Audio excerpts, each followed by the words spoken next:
I got this box in. It is from groworganic.com and I ordered something and I wanted to unbox it on video because I'm really excited. It took a while to come in because of COVID, obviously, but I didn't want to go searching for these around town. They're kind of hard to find if you want certain types, I'll say that. I don't know where my box cutter is. This is the situation.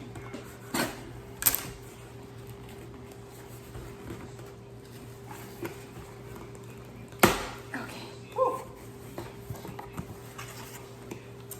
All right. Some coupon. I can smell them.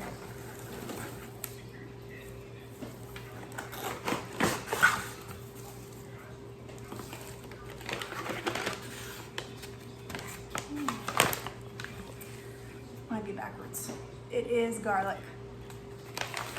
Conventional California Early White.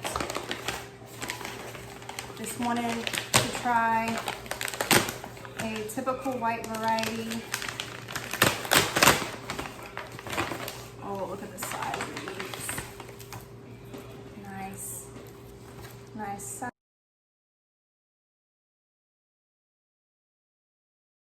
size.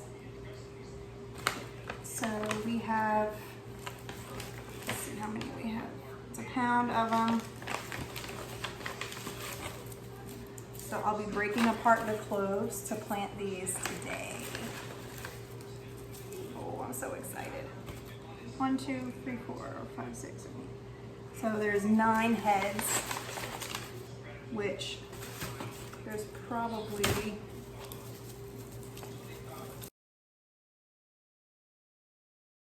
3, 4, 5, 6, 7, 8, 9, 10, 11, 12, 13, 14 cloves. So each one of these cloves will make another head of garlic. And so I plan on having a whole bed full of garlic, and I'm really excited about it. Doing my garlic in this back bed and my onions in that side of that L-shaped bed there. So garlic should pretty much cover this whole L is what I'm thinking, this whole side. I have my beets over here, my blackberry here. Some sweet potatoes are still growing on that trellis. I have a giant Thai basil here.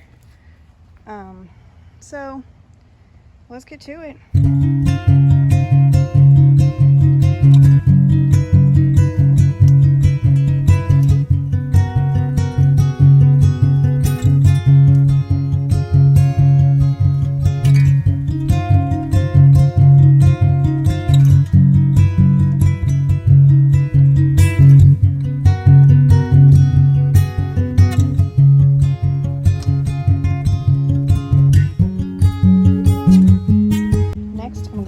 Compost and fertilizer to the soil and rake it in.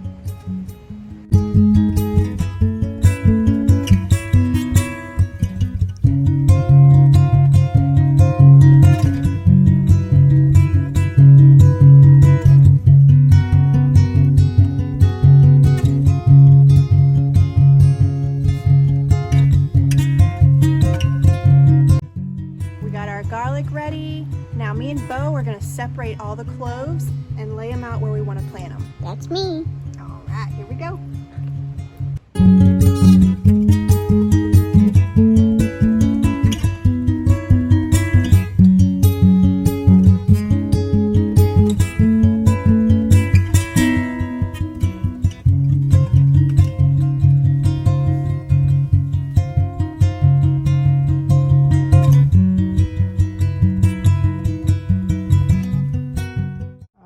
Done. I think my time lapse stopped at some point, so I just pushed them all in pointy side up, and they're about 2 to 3 inches deep in our soil.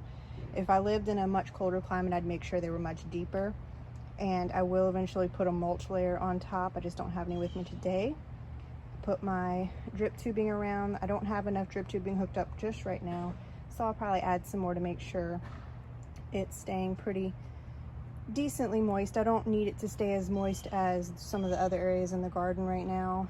And then when we get closer to winter, I'll just pull the drip tubing out altogether from this area, and it won't need to get any extra water over the winter. I might sprinkle it now and then if we don't get any rain, but then I'll put the drip tubing back in when it starts to warm up next spring, and we'll start to see lots of new growth. So I'm really excited. Hope you enjoyed watching this. I am exhausted. Hope this inspires you to go plant today.